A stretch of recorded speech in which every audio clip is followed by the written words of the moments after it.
I'm one of the most impatient people in the world if I have to queue a petrol pump or something like that. Can't do more than 5 seconds and I'm like scratching my head and impatient. Photography, I seem to give it so much respect that it deserves an hour to take a single shot.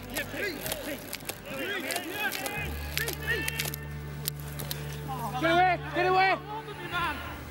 At a football match, you know, where there's so much going on often, the bigger games, you can sometimes not see the wood through the trees. It has to be said, which means that there's so much going on, you start clicking away thinking you've got some good things and you don't. Has he given a foul?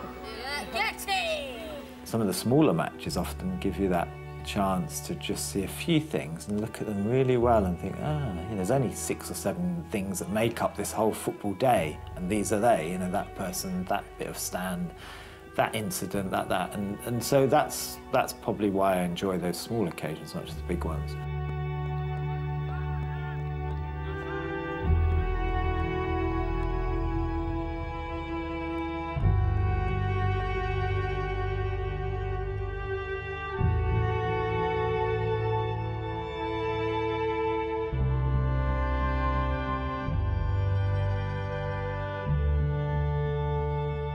I wanted to show something that was very inclusive, that was about a lot of clubs, a lot of people, a lot of fans, and I wanted to do it over a long period of time, partly just to prove my earnestness, my sincerity about the subject, not like sort of fleece something and move on to the next thing. I wanted to show, you know, I could give this part of my life to just doing this almost every day.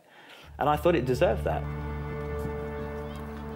I had this opportunity in 1989, after the Hillsborough disaster, where people were really going to have a good look at this thing they sort of took for granted. I just kind of thought, actually, there's a real big watershed moment here. You know, the Justice Taylor report's going to say, we'll keep this and we're going to not do this and, you know, stop doing that and we're going to change this. And I thought, that needn't be negative. Let's turn it into celebration, capture the things that are going to disappear and, you know, show the new spirit of the game.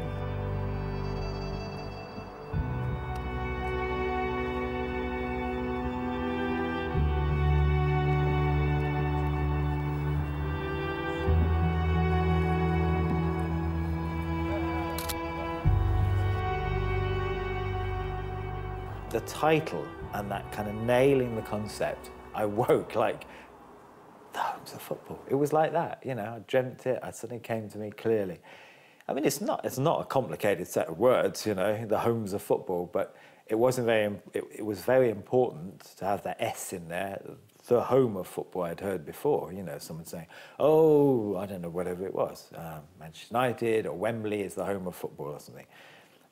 Mine was, in that pluralism was to be so much of what I'm about, the homes of football. A big adventure to discover something about all of us, big and small.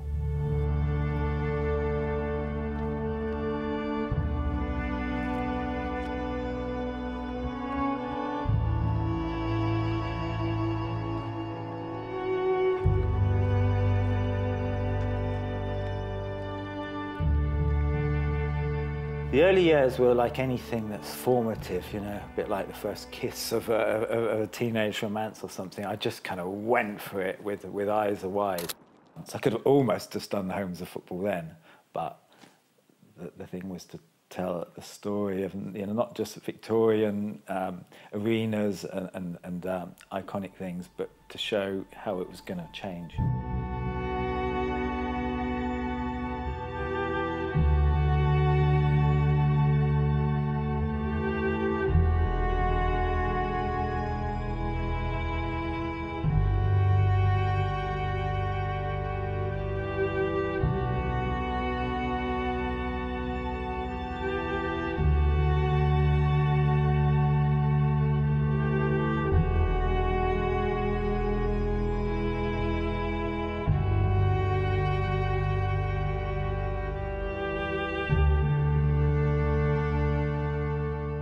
I kind of would often arrive a ridiculous hour, you know, it might be 3 o'clock kickoff, I'd arrive at 9 o'clock or something outside the ground. And I wanted to be the first person there.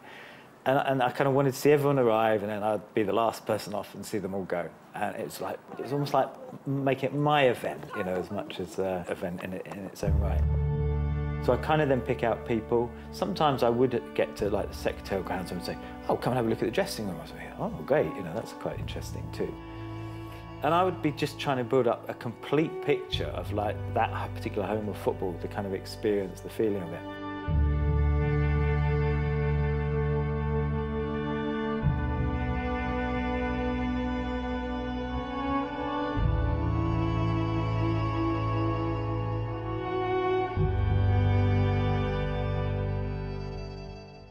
There was me with these transparency pieces of film, beautiful little things, you know, that you can touch, and they're not a digital file as everything is these days. There's something you could hold up to light and think, wow.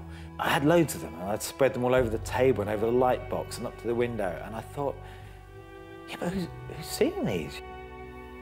So very early doors, I realised you've got to tour this. It's like a singer having an album out. It's suddenly, I've got to go and perform some concerts. That was my equivalent, to tour the shows.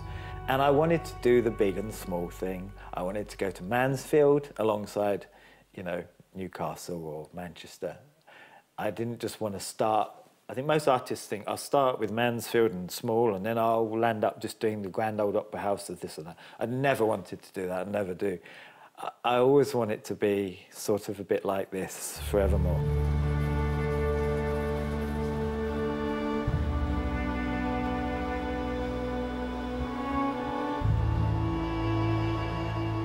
Having booked shows all over the place, you know, I didn't want to turn up at Mansfield, as I said. And people say, lovely, but where's Mansfield Town? So I always was then, a few weeks before the show, or months even, trying to get the content of that local team. So I was under a bit of pressure because sometimes, you know, it just doesn't happen. The light's wrong, the match is rubbish, the fans just go.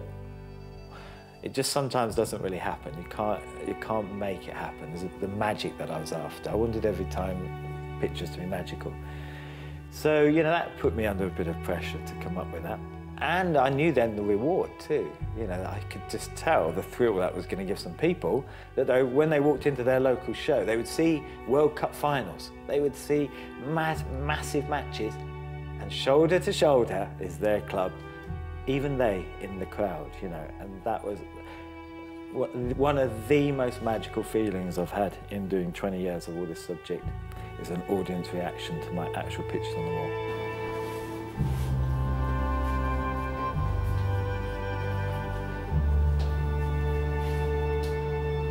The thing to me was always, if it could photograph itself, if it could just tell a story itself without a kind of editorial line or info, what would it want to say? And I'd look at something and think, you know, it's screaming at me emotion or colour or loyalty. And then I start, writing down a few of the things that are recurrent themes, and they become my themes. And I thought, well, I just have 5, 6, 7 things I think that it should always do. It's got to surprise, you know, grab the audience. It's got to be simple, humorous, authoritative. A sense of he's showing us something that perhaps we couldn't see anywhere else, you know, and it rings true about the game.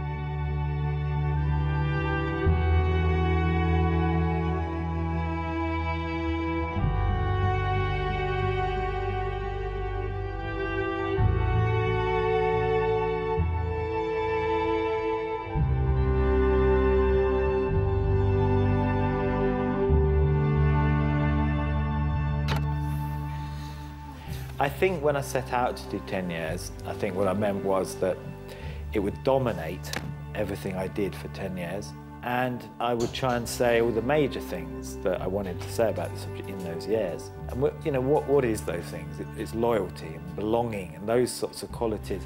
Actually, I just feel like there's still a case for saying about loyalty, and there's ever more a case now. And, you know, lots of the things that we take for, that we want to have, a sense of belonging and identity in that, we're having to question those again at the minute, certainly in the UK and all through Europe. Half the world is struggling to find their place.